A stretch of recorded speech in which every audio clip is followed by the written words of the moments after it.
Hello and welcome, Pokemon fans. There are those who call me Bardbreaker, and it's time for another Sunday Pokemon Challenge run. Last week, we were successfully able to battle our way through Pokemon Leaf Green with just a ghostly bug Shedinja. Let's stay in Generation 3 this week, but change regions. Today we're going to ask and answer the question, can I beat Pokemon Sapphire with just a Gulpin? Gulpin is this poisonous blob Pokemon that was introduced right here in Generation 3.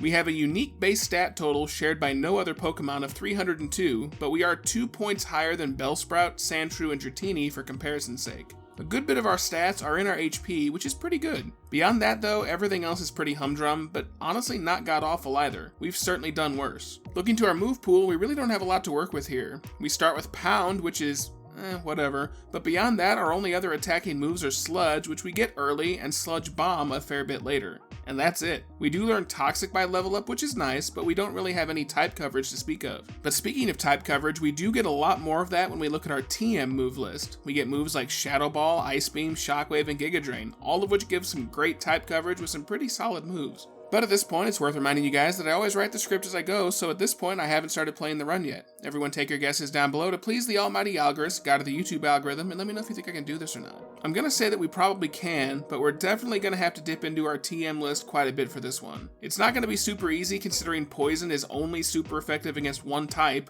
Grass, but we'll make do. And lastly, before we begin, let's take a final look at our rules. In battle, I can only use Gulpin. I'll need some other utility Pokemon for HMs, but I won't be allowed to use those in battle. I also won't be using any items in battle. Held items and items outside of battle will be allowed though. And lastly, I won't use any cheats, glitches, or exploits, aside from replacing what would be our starter with Gulpin. Let's do it. So as with any good run through Hoenn, we start off by extricating ourselves from the neglectful mother's movers vans, see that it's time to seize Hoenn by the horns, and after a quick search of our neighbor's room looking for our lucky 7-leaf clover, we find the town wildlife expert being chased by some of that aforementioned wildlife. So like usual, I've used the Universal Pokemon Randomizer to replace Trico with Gulpin so that we can do the whole run with it. I chose to replace Trico this time so that our rival will take Torchic and eventually have the hardest Pokemon for us to fight against throughout the run. We get back to the lab and I nickname ours J Chestnut in reference to competitive eating champion Joey Chestnut in obvious regards to the fact that Gulpin is a big eater. Also future me note, in hindsight this may have been a good tie-in to Thanksgiving, but I didn't think of it at the time.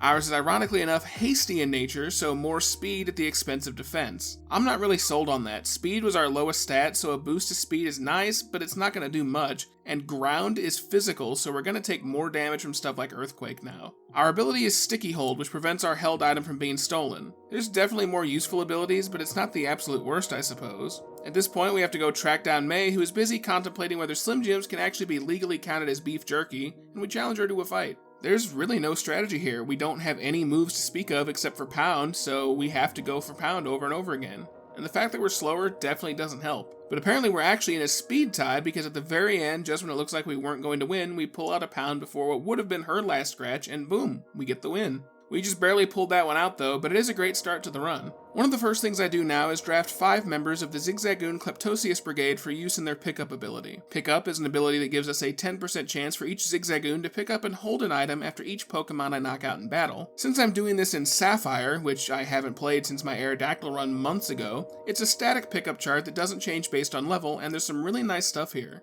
We can find stuff like protein, PowerPoint ups, and nuggets, but importantly, rare candy at a 10% chance. So that basically means a 10% of a 10% chance, so we have a 1% chance for each Zigzagoon to have a rare candy after each fight. That's pretty cool.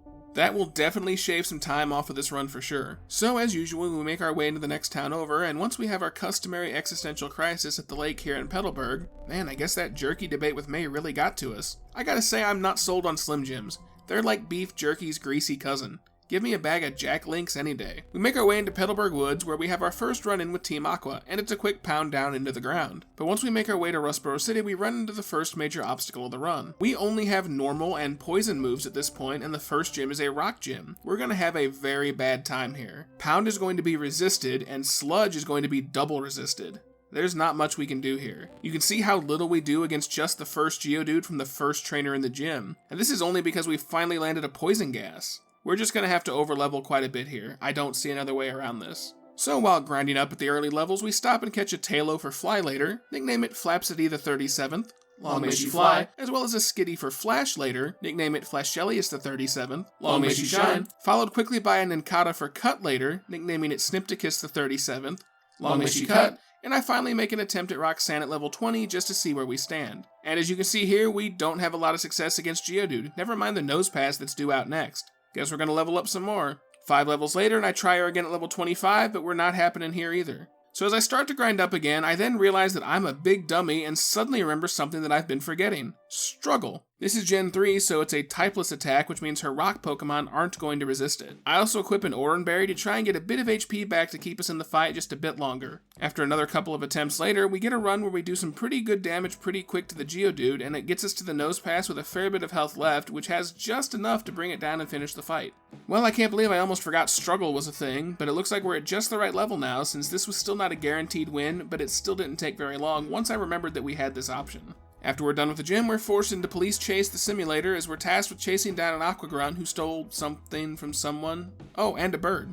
Once we swiftly dispatch justice, we're rewarded with a package delivery simulator again. Didn't we literally just do this? So we immediately return to Captain Crunch, who takes us down to Dewford Town, and we make a run for the fighting gym, where Brawly is a quick sweep with Sludge without incident. Now that we can use the HM for Flash to deliver the letter for Steven, who's hiding deep in the cave. Maybe he's hiding here because he doesn't want to be found by the Postal Service, and that's why we have to go spelunking to get this to him? Shortly thereafter, I make a stop to catch a Makuhita for Strength later, nicknaming it Bicepticus the 37th, long may he live, and proceed on to Slateport City, where after dispatching a couple more Team Aquapons from the chessboard, I deliver the Devon goods and check another box off our to-do list. Speaking of to-do lists, I have another box to check with our rival fight north of Slateport, and she's a quick sweep with Sludge. But the easy path forward is about to hit another brick wall. Wattson has Magneton, a steel type, and we don't have any good options against it. Pound will be resisted, Toxic and Sludge don't affect steel types, and I can't get our hidden power yet as we don't have any other moves in our toolbox. Let's try our struggle strategy again and see if that works. Well, it works in that we can get past the Magnemite with a bit of work, but we don't have enough health to deal with the remaining Pokemon. Even with some berries, it's just too much. Let's try a few levels and see what we can do. So before I grind again, I take a bit to look at the moveset, and I see that we can get the TM for Ice Beam from the game corner here in Mauvo. After selling all the useless crap our Zigzagoons have been picking up, we have just enough to afford the 4,000 coins for it. Steel is still going to resist it, but at 95 base power, it's the strongest move we have access to at this point in time. After a few failed attempts, we're still getting nowhere though.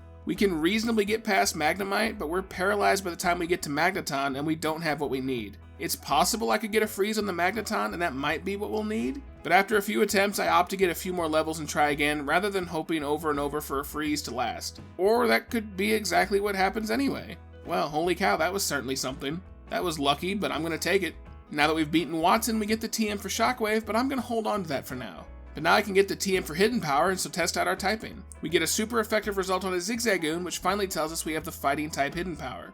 Well, that would have probably been great to have before facing Wattson, but I guess it's good to know moving forward at least. After a bit of sightseeing across the region, we find our way to the next Team Water battle, and we take off against ringleader Archie, but he's not much of a bother. Madeina chunks our attack with Intimidate, but we're still able to Sludge Bomb or Ice Beam his team into oblivion. From there, we can proceed on to our next conquest, Madame Flannery's Flammable Flaming Emporium. She specializes in, believe it or not, fire types, so we aren't in any major bind here. Her 2 Slugmas both go down to Sludge Bombs, but outlasts her Torkoal, which does resist it.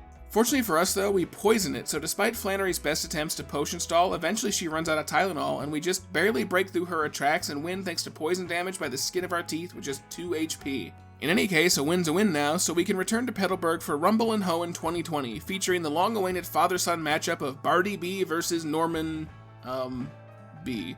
But in any event, we don't have a lot of luck. He has a Slacking out first that has beastly stats, and we just don't have the power needed to get past him. I even tried using our Fighting Hidden Power here for super effective results, and we're actually doing less damage with it than we are with Ice Beam. And bear in mind our Fighting type Hidden Power is super effective. We must have a really weak Hidden Power. I think the lowest base power is 30, that's probably what we have. I try a few times, and with some luck thanks to Poison or a lucky freeze, I can make a bit of progress against him, and even get past the opening Slacking. But the second one out is a real problem. Alright, we're just gonna have to level up again. I decide to go ahead and grind up to level 50 and try this fight again. It's a nice round number and it's reasonably attainable. I have the rare candy to get there now, but I prefer grinding. There's a chance for shiny Pokemon and I like to take it. And holy hell, speaking of shinies, I find a shiny Lotad. Well, would you look at that? Now that's pretty awesome. That's my 3rd shiny on the channel if you don't count the obligatory red Gyarados you have to encounter. That is really awesome. Now I can't attack it without knocking it out, so I just throw some Ultra Balls that I've picked up with Zigzagoon, and once I catch it, I nickname it Glamorious III, long may she gleam. And with that, we keep moving on with the grind. Once I finally get to level 50, I try Norman again. At this point, I've also equipped a King's Rock that one of my Zigzagoons picked up.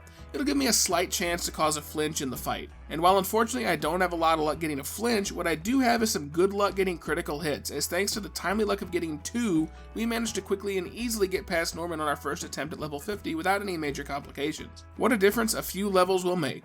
And a few critical hits too. Sure, fine, whatever. A win's a win though. Now though, we can finally get Surf, and that'll let the game open up a bit for us. Now that the world has opened up a bit, the first thing we do is we take a run up to the Weather Institute, where Team Aqua proves to be zero obstacle at all. Also, because I have a full party of Zigzagoons, I can't take this free cast form, so at least I don't have to deal with that. Also, saying of not having to deal with things, we don't have a long time to deal with May, as she's a one-shot sweep with Sludge Bomb. Moving up the road, we make our way to Four Tree City, and we quickly take a crack at the Flying Gym. Swellow's out first and goes down to Ice Beam. Alteria's out next and goes down to another Ice Beam. Skarmory is out next and is part steel, so it's a beefy little burrito to such an extent that we actually run out of Ice Beams, bringing it down. I have to swap to the much less effective Return. Fortunately, we're able to get past it with enough health left to deal with the Pelipper and secure us the badge though. As if we didn't just fight May recently enough, we have another fight with her once we get down to Lily Cove City. But again, she's a one-shot sweep through her entire team with Sludge Bomb. Okay, fine. I mean, Kabuskin technically survived on a sliver, but we poisoned it and it went down anyway. So yeah, I'm gonna count that as a one-shot. At this point, the game turns into a bit of Marty Stouffer's nature adventure across the region, as we have to take care of some obligatory Team Bad Guy shenanigans. First up on the list is clearing out the Team Aqua hideout, which we do in relatively quick order. Although this Mighty Ina's Intimidate makes things a bit interesting at the end of the fight. That's going to cause us problems when we get to the Elite Four, I can see it now. But before we can actually proceed with more shenanigans, we end up at Moss Deep City and it's time for the Psychic Gym, and this is probably going to be a hard one. We're weak to Psychic and Ground, both of which we're going to be facing here. It's also a mandatory double battle, so we have to first fish up a Magikarp. I can't do the battle without 2 Pokemon, and a Magikarp is the least intrusive way to do this. Obviously that means it's going to draw an attack, maybe even 2, but it's all we can do, otherwise solo runs will always end here in Moss Deep in Ruby, Sapphire, and Emerald. I make a few attempts, but I'm not making much progress. I actually forgot that in Ruby and Sapphire they just have Solrock and Lunatone. They don't actually have the Xatu or Claydol that they get in Emerald, which is nice, but we're gonna have our work cut out for us if this is as good as we can do. We weather their Psychics surprisingly well, all things considered. Alright, let's maybe try a couple of things and see what happens. 10 levels higher thanks to our pickup candies, and we're making some semblance of progress, but without a great amount of luck from freezing, I just can't get past the gym at this point. But instead of power leveling, at this point I decide to go grab the TM for Giga Drain and replace Return. Looking ahead, I'm not sure Return is going to be all that much more useful than Sludge Bomb if we're being honest. Plus, it's going to be super effective against quite a bit of what we have to face moving forward, including the not least of which are Tate and Liza's Solrock and Lunatone, who at this point we quickly defeat thanks to partially some good timely critical hits. At this point though, we're now going to have to use Dive, so we go fish up a Tentacool for our aquatic adventures moving forward, nickname it Aquades the 37th, long may she swim, and proceed onto the trail of Team Bad Guy once again. And after some more spelunking, we find our way to Kyogre's Siesta Cave and are ambushed by Team Bad Guy leader Archie, who we quickly dispatch his team without incident. Gotta love the added attack boost from Swagger. I'll always take that, provided we survive through the confusion. Captain Colorblind, though, has grabbed the wrong ball from the McDonald's ball pit, and now Kyogre's ticked off and wants to destroy the world. Well, this is fun. So we have to go after it, and after making our way to Sootopolis City, we have our own properly colored encounter with the legendary, fish thing. Once Kyogre's defeated, the second coming of Noah has been averted and we're ready for the Water Gym. And the Water Gym goes as easily as you'd expect. We one-shot the first 2 of Wallace's Pokemon with Giga Drain. Celio's next takes a couple of Sludge Bombs but goes down without incident. Milotic is a bit of a tricky pickle though, as it is a pretty tanky Pokemon. I do end up confused as well, but thanks to a Hyper Potion from Wallace and some luck with our confusion, we break through for a couple of Sludge Bombs in a row to finish him off. That secures our final badge. With all 8 badges secured and our friendly neighborhood bad guys run out of dodge for good, it's time for us to make the final push through Victory Road and onto the Elite Four. Now that we're through Victory Road, we're into the Elite Four, and Dark Master Sydney is up first, and we're having a hell of a time getting past him. Intimidate cuts our attack stat and likely takes away our ability to one-shot his team. I can fortunately deal with most of his team, but we keep getting our butts handed to us when we face off against the Sharpedo. Eventually I get a run where we're able to heal up enough on the Sharpedo with Giga Drain to stay in the fight to get to the Absol. The Absol just decides to go for Swords Dance instead of attacking us though, and we're able to knock him out and move on. Second trainer up is Phoebe, and she's a ghost specialist, and she is remarkably frustrating. At this point I replace Toxic with Shadow Ball, but even that's not doing nearly as much as I expected. It is physical in this generation, and I guess our attack stat just isn't that great though.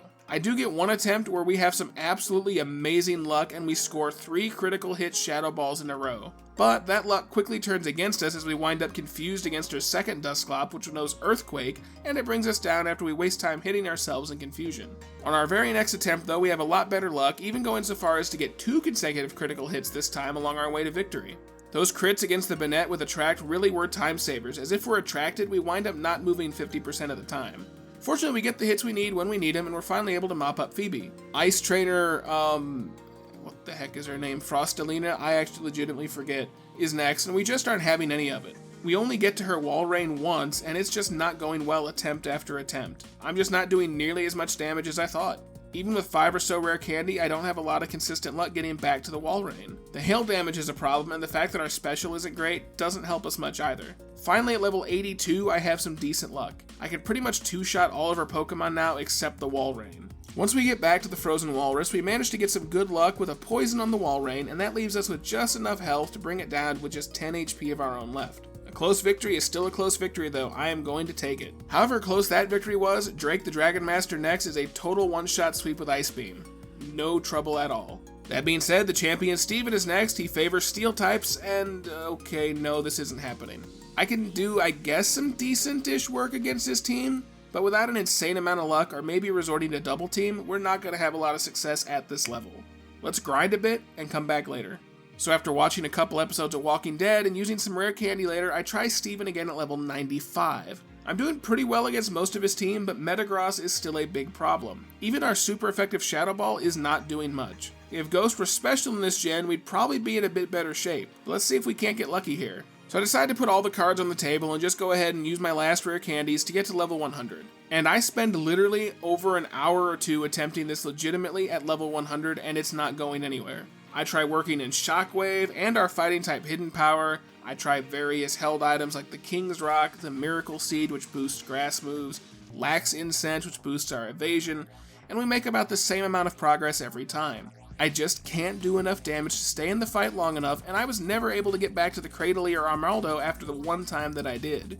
Again, like I said before, the biggest obstacle is that Metagross, since we can barely touch it and it knows Psychic and Earthquake, both of which just wreck the day for us. In all honesty, I just need an unreasonable amount of luck between getting the freezes we need, getting them to stay frozen, and then doing enough damage while keeping enough health of our own. Finally, since I have to get this run done, I decide if luck is going to be what wins it for us, we might as well be using Double Team. Y'all can get pissy if you want in the comments about how you think it's not a real run since we're using Double Team, but while in my earlier runs I may have been a bit liberal with my use of it, in most of my recent challenges I try not to pull this card out of the bag unless it's absolutely necessary.